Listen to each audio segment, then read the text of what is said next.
Hello friends, welcome. I'm Commissar Mark and today we are going to be making a video about C3 Augustus, but it's gonna be a new kind of video. We are gonna cover all the relevant changes that are currently in the unstable branch in comparison to if you were, for example, playing still on 4.0 version of the game, which a lot of people are still playing that. Which is the latest stable release, but there have been a lot of recent changes in the unstable branch which will eventually make it into another main release. However, who knows when that's gonna happen, as the devs want to pack as much together as possible usually, and they are still working on some balancing and such, and so I don't think we will see another main version just yet in the near future, but eventually it's gonna happen. So for people who are still preferring to use the stable, this will be sort of an overview of what you can expect in the next main release whenever it comes out. Of course, some balance like unit stats and such could change. However, a lot of these new features will for sure be covered and you can look forward to them. For other people, something that is sort of a misconception is some people will say, oh, I like to use the main release only. And I do get that, but that only is for people who really like play the game every half a year or a year, and you just load it up and you want to see the main things and you don't want to encounter any bugs in your short time spent with the game. If you are a person who follows the game a lot, I strongly suggest you use the unstable branch, not just because you get to play with the latest bells and whistles, but it's also because you help the developers uncover bugs and also help them balancing and such. You can post suggestions, you can post them here, you can post them on Zach's Discord, you can post them on my Discord. The devs are looking forward to what you think about all the things. So if you want to help the game out or the mod out, if you want to be more involved and if you play the game a lot, it's much better if you play unstable version, just because again you get to play with all the newest things as well as help the game out or the mod out to be good. So with that out of the way, let's start talking about some of the new things.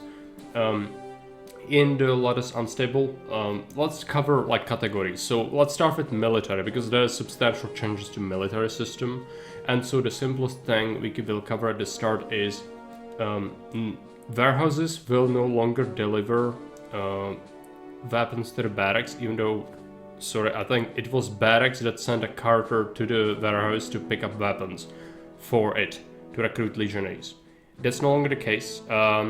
Currently in the unstable, you have to build an armory structure, which is, I think it's 2x2. I'm gonna put the stats on the screen for it. This thing is placed like another building. It needs employees and it needs to be on the same road layout. Currently it cannot go off-road, and what it does is seeks out warehouses that have weapons in them and have permission for these carters from the armory to access it, and they stockpile the weapons into a barracks. And so you can potentially, if ever weapons were a choke point for recruitment, you can then have multiple of these armories do this task. Eventually in the future there might be an expansion of their function, but it's not confirmed yet. Who knows how the military is gonna look in the long term. There might be some overhaul ideas. I'm not gonna tell you, I'm not at liberty to tell you what, but suffice to say that this might not be the only function for the armory going forward. As for right now, this is a change, so just so you don't wonder that, oh, why am I not receiving weapons into my barracks? It's because of this. You need to build an armory now and need to build it on the same road layout as you have the warehouse as well as the barracks. Okay, so with that out of the way, let's talk about forts. We got 2 new forts, which we haven't gotten new forts in ever, so this is a big change.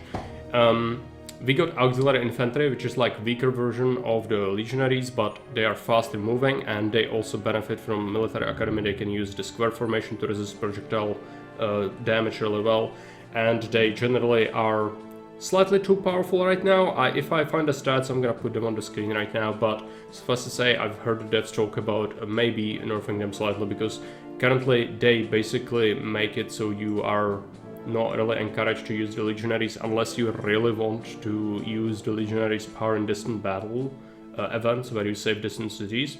Otherwise the auxiliary infantry is very good right now, and so they act the same way as melee infantry. Essentially they don't have any range attack, but they're cheap variant of the legionary essentially. They don't require weapons. The other fort that we have access to is archers. Archers are very new, and they are essentially similar to, like, if you've ever fought enemies that have archers, that's how powerful they are. They can be very strong. However, they don't require weapons currently. They are auxilia, so you can recruit either javelineers or archers, and archers have more range. They have faster attack. They have same damage, I think, done same as javelineers, but there have been some stat changes, so if I'm gonna find that data out, I'm gonna post it here, but if not, then, you know, these things can change with balance, because when the archers were initially implemented, I was a little bit freaky about it, because it seemed like this will be absolutely busted. I don't think they are busted, it's just that I would like them to be something a little bit different than they are currently, and so they are auxilia, and you can recruit them without needing weapons. They are, you know, like javelineers, but work a little bit differently. You can experiment with them, see how good they are. They are slightly slower moving than javelineers. They are better in melee though, and I think they have slightly better morale. So overall, I would say we might see like meta shift to javelineers, but I don't know yet. I haven't done enough testing to know yet, really, because it's very new. But it's something we have now in the game, and that's kind of cool. There are going to be some, potentially some of the changes for military going forward might involve much larger changes, but I'm not at liberty to tell you. We'll have to see what devs agree on. If they wish something like that to be in the game, that they need to consult the other core devs and agree or disagree if something's going to be included. If that's going to happen or when it's going to happen, I have no idea. So with military out of the way, let's go ahead and talk about UI changes. UI, user interface. So we've got a change to how warehouses and granaries look with a UI, and now you can enable or disable specific walkers like the lighthouse keeper or caravanserai walker and the armory walker carter to access certain warehouses. And so you have a button for it, and when you mouse over it, it highlights whatever, it displays a tooltip, whatever that person is. And so now we can disable monument builders and such from certain warehouses. It's handy. We have a much better, smoother UI for it right now. Many buttons, and I do like how it looks and gives player more control over the city, which is always good in my opinion, as control over the city is something that every player needs in order to make good educated decisions, to build intelligent designs and or manage the city well, especially if you build interconnected cities with, you know, people being able to access multiple warehouses and granaries on the same road layout. It will help you to be able to disable them from coming to certain places.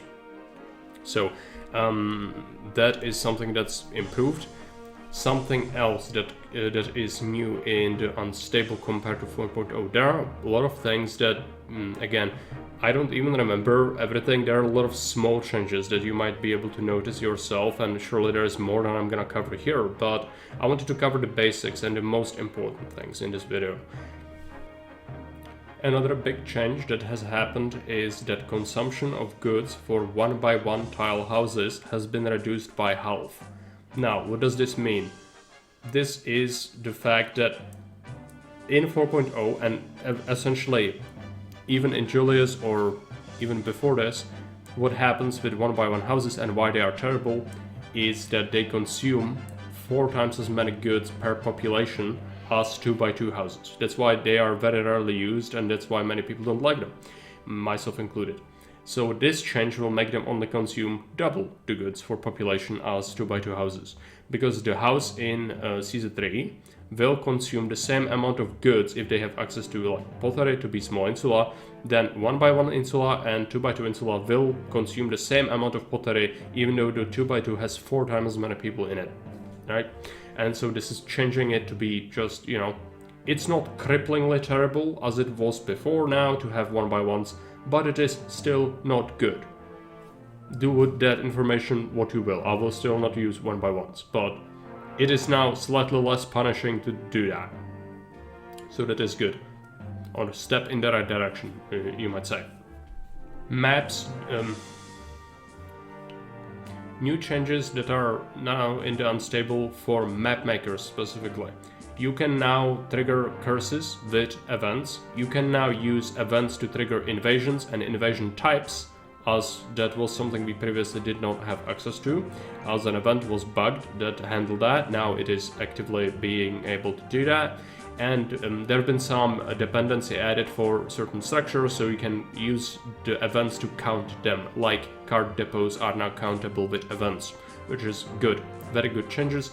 Something else for map makers as well is that there is a new custom campaign system where you can essentially create your own campaign. If you have a bunch of scenarios, you can put them into campaign folder. I'm gonna make a video on this because this is way too much to go into here, but just in a gist, you can now, if you have a bunch of scenarios, you can now make them a campaign where players play it as the vanilla campaign, where you choose between two missions, or you can only have one path if you wish, but they click on the button, the trumpet plays, you go into the briefing, it plays the briefing, then you go into the map itself, and that's how it's handled now, if you wish for that to be the thing.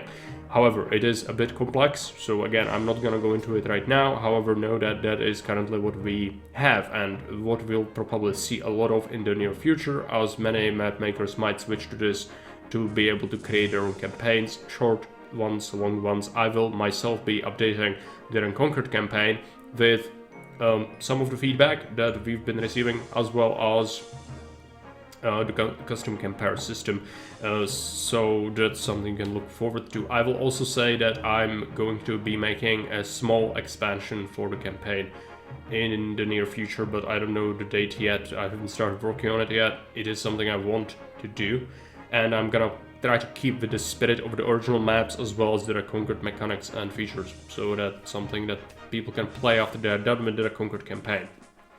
Something I don't know if it was in the 4.0, you can now see your global average health of your city in the health advisor, which is very important to accurately judge when a map has contaminated water and you want to know if you are at risk of plagues and other bad events.